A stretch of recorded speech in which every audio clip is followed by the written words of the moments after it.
right after that, I Put me went, a wow. Starbucks in there. Send my paycheck over there.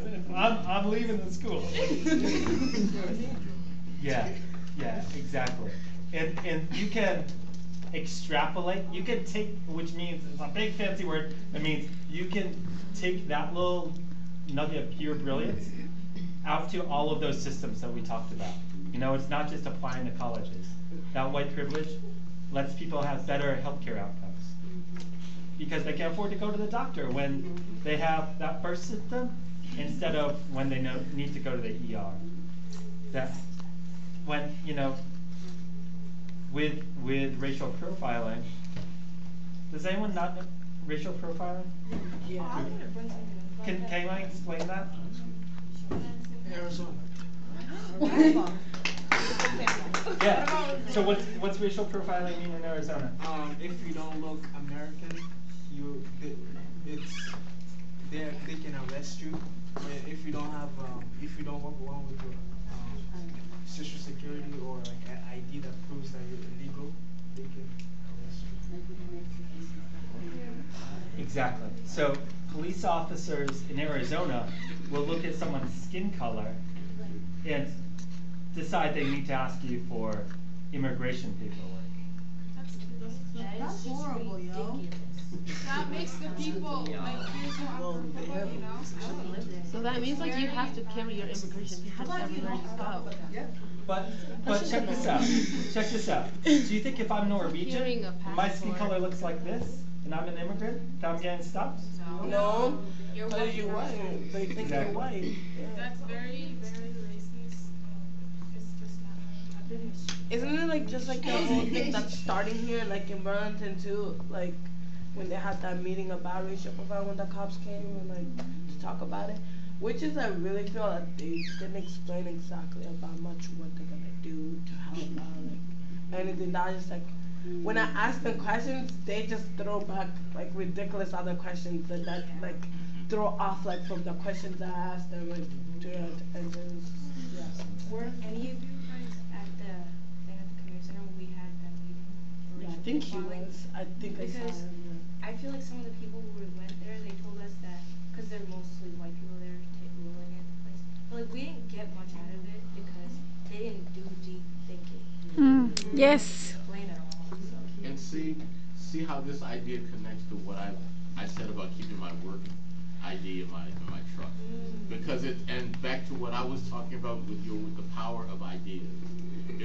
If in someone's mind, and these ideas are connected to this whole system, if someone says, okay, this guy looks like a suspect, and we can tie this into say Trayvon Martin, you know, and they decide to pull me over, then my thinking is, and this is something back to just briefly the idea is, my father, when I was in the 3rd grade, my father pulled me aside. I wanted to go to the, you know, like a candy bar, and my father said, where are you going? And I said, I'm going to get like, I don't know, a Clark bar or whatever it was. He said, get a bag and a receipt. And I said, why? I'm just going to eat it. He just repeated it over and over. He said, get a bag and a receipt, get a bag.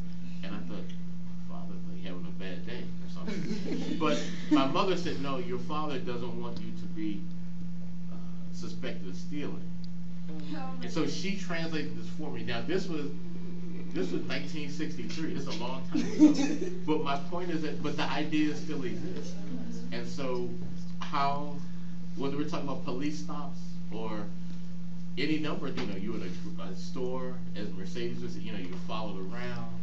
People who look at you and they think you're not smart. They don't know you.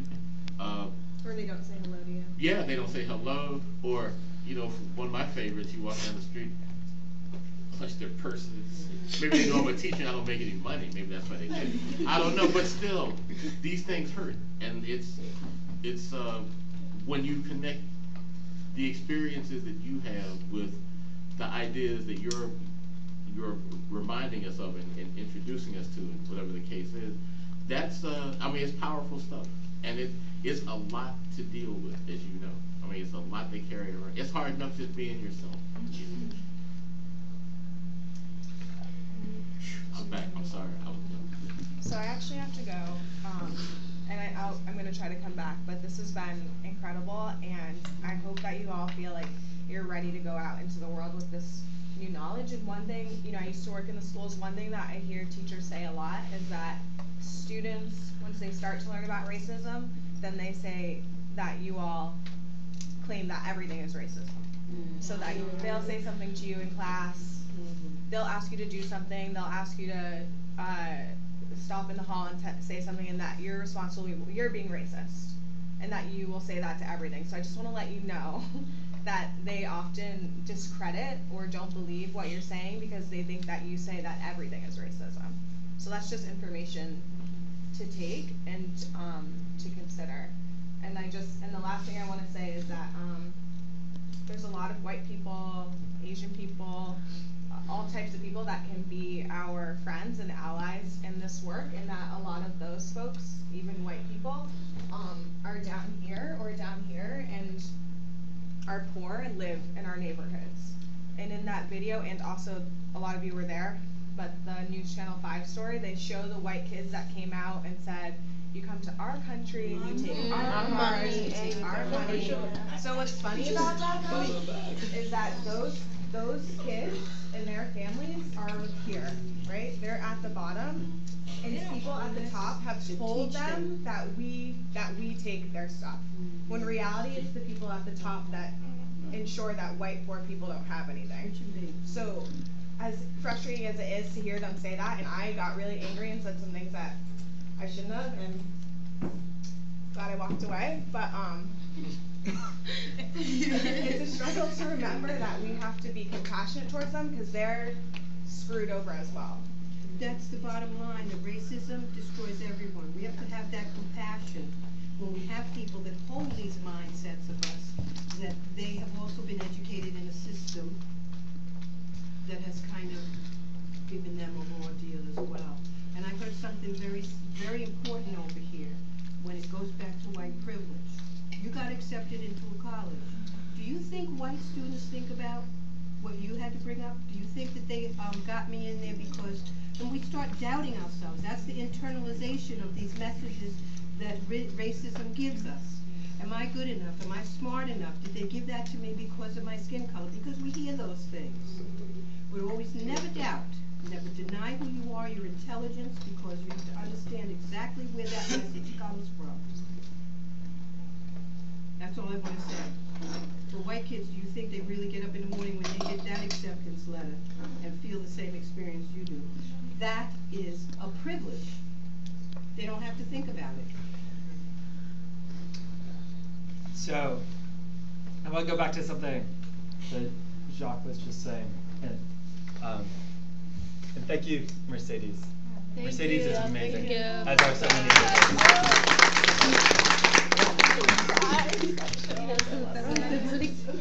I want to go back to something Jacques was just touching on a minute ago about white folks and the economic pyramid.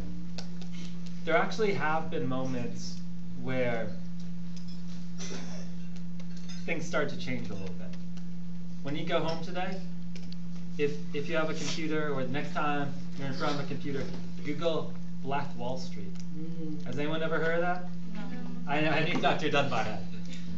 Black Wall Street. You like the term itself is kind of smacks up against your knowledge, like Ruben was talking about.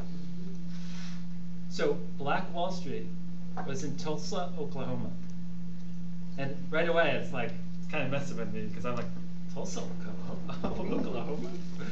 But there was a guy who used to work for a president, Grover Cleveland, who went to Oklahoma, found out a little loophole in who could buy land and who couldn't buy land, and said, okay, because of the systemic racism, there's one little piece of the country where I can buy land, and I'm doing it right here next to this dusty path by the railroad tracks. I'm gonna build a boarding house so that people won't be discriminated against when they're coming north, when they're leaving slavery. And so he does that, and he actually starts to make a bit of money. And pretty soon he builds a couple of he builds 3 apartment buildings, and pretty soon starts to grow and grow, and till the point where there's a a separate movie theater, and there's several separate movie theaters, there's a separate post office, there's a separate bus line.